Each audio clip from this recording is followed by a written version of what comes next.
Are you ready? The opinions expressed in this reading are not necessarily mine, but I support his right to hold them. Burning Man! There, I said it.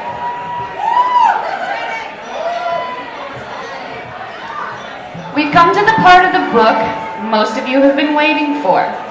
The part where Chicken's gonna trash Burning Man and expose the really ugly skeletons buried in the desert back in the old days and get accused of being a hypocrite because if I hate it so much, then maybe I just don't have to go. Right? Admit it. That's what you're here for. And it's gonna be a great time because the only thing better than Burning Man is hearing me tell stories trashing Burning Man. The line is shorter for one thing and you inhale less dust.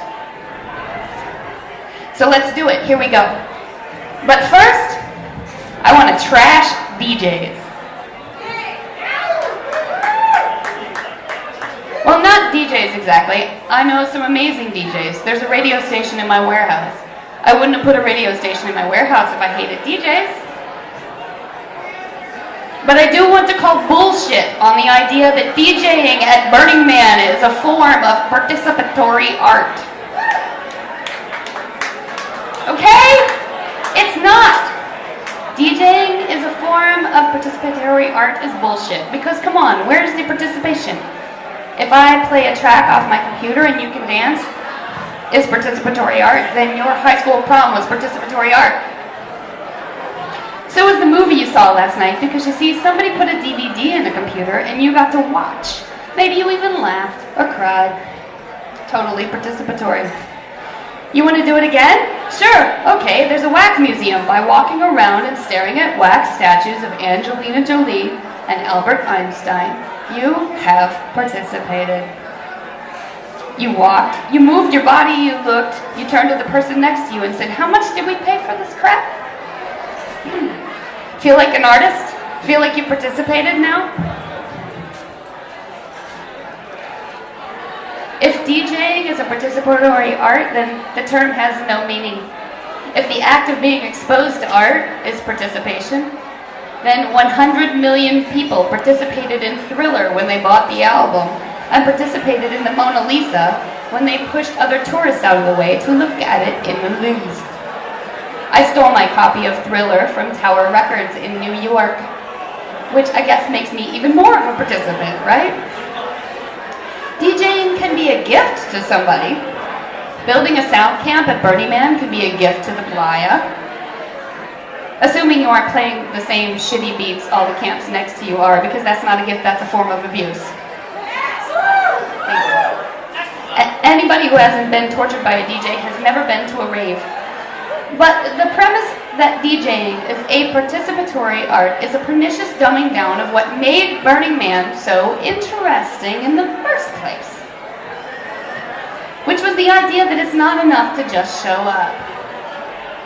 It's never enough to just show up. You have to be part of the event too. You have to be living as art. That's not easy, says Chicken John. I've been a carny of one kind for another for decades, and I know that's not easy. It's a lot easier to visit a museum than to live as art. It's safer. It's more predictable. That's the problem. The idea that showing up and DJing and dancing exactly the way you would at a club in Amsterdam, London, York, LA is good enough is part of an unconscious movement to make Burning Man more like a museum. Safe. Predictable, kind of pointless. That is not what Burning Man should be. That is not what Burning Man can be. Burning Man at its best is an enormous engine of possibilities. When it's firing on all cylinders, Burning Man transforms you because it forces you to make choices. Take risks. Assume responsibility. It connects people in ways that the world normally makes impossible. Burning Man happened in the first place because a whole bunch of people, many of whom I love, some of whom I can't stand, and a few of whom I'm going to accuse of terrible, terrible things, but all of whom have earned at a place in the history of art, went out and did exactly these things. They made choices, took risks, assumed responsibility, made connections. It was amazing. For every terrible thing I say about Burning Man, you have to remember that I devoted years of my life to it because it was amazing. And if I fought for it, it's because I fought for the things I love and against the things I hate. I always fought for Burning Man. Burning Man itself is an example of what participatory art should be. You are participating in an art piece if you are making choices, taking risks, assuming responsibility, and getting connected to other people through these actions. That doesn't happen when you just stare at somebody else's art installation, or when you dance to somebody else's beats. It's not actually the DJ's fault. They were a historical inevitability, like nation states or boy bands. A wall of DJs along the Esplanade became inevitable as soon as Burning Man committed the original sin. The original sin that every arts organization, merely by being an arts organization, has made. And by this point in the book, you should all know what that is. Have you been paying attention? You better be. This book is a fucking interactive art. The original sin is what, boys and girls? That's right, it formalized. It became an organization. That's what kicks you out of paradise and into the real world. Once that happens, it immediately becomes a part of the cycle of all arts organizations that I explained to you earlier. It doesn't matter how hip, cool, or original you think you are. It doesn't matter how many grants you've gotten, or how many exhibits you've exhibited, or shrooms you've taken, or groupies you've groped. Once you organize, you are going to be pulled by laws as firm as gravity down an eventual path to a real estate scam. Not even Burning Man is immune. I don't blame them for not knowing any better. I didn't know any better back then. Watching them is part of how I figured all this out. Honestly, we did an awful lot of philosophizing when you consider how much we were saying, oh shit, what did we do now? All the time. You'll get the stories, I'm getting there. In the meantime, that's what happens. Oh. As soon as Burning Man became an organization to which only a few belonged, the idea of participation took a big hit. It had to. Burning Man started out as all the people who showed up and did something. It had to. They were Burning Man. There was no Burning Man besides them. But once it organized, suddenly you had the people who organized Burning Man and the people who went to Burning Man. Do you see what happened? However much people who go to Burning Man are encouraged to participate in principle, in practice they belong to a spectator class. People whose primary function is to buy tickets. Have I ever told you about the second time I met Chicken? People whose primary function is to buy tickets and wander around and look at the things and say they weren't as cool as last year. Sure, if everybody takes that attitude, then Burning Man will really suck.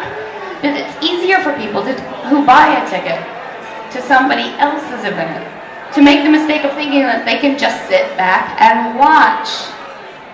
Their act of purchasing a ticket bestows neither decision-making power nor responsibility.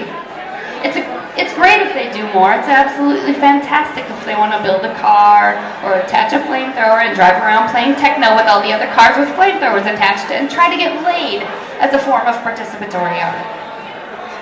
But a floor has been built. When decision-making power or responsibility gets concentrated in the hands of an organization, it takes decision-making power and responsibility away from everyone else, making them spectators. And at that point, you're building a museum. So why not fill it up with DJs and let people dance to the greatest hits of the 80s meshed up with the greatest hits of the 90s? Burning Man has been weathering that pretty well, to be honest. A lot of people who attend feel like they have equity in the organization, like what they do matters. This helps keep it alive, but they're only half right. What they do does matter, but they don't have equity. The way it's set up, they can't. That means an eventual slide into wall-to-wall DJs. Thank you. Burning Man had principles, but it built a structure that didn't represent them. Recently, Burning Man has announced that it will change that structure. You heard that? It will become a non-profit, which is, I don't know, neat. I mean, sure, okay, good for them. Take some of the profit motive out of it. That's fine. Glad to hear it. It doesn't change the underlying issues, does it, John Law? If Burning Man really doesn't belong to anyone, how do you actually make it belong to everyone? How do you give people the decision-making power and the responsibility they need to really become more than spectators? Just being a nonprofit won't do it. The issue of how Burning Man is governed only makes a difference to the extent that it creates participation by providing decision-making power and responsibility to the participants. If Burning Man doesn't learn from the life cycle of all arts organizations, then it too will end up as a real estate scam. It has to, that's what happens. It's like the second law of thermodynamics, only with an investment portfolio. But Burning Man can be saved.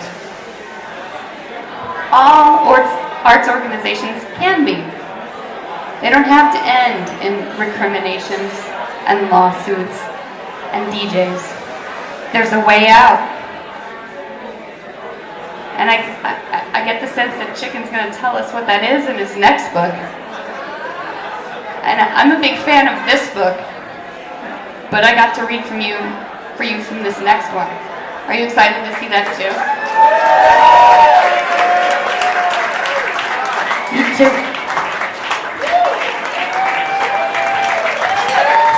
Candy Grace, everyone.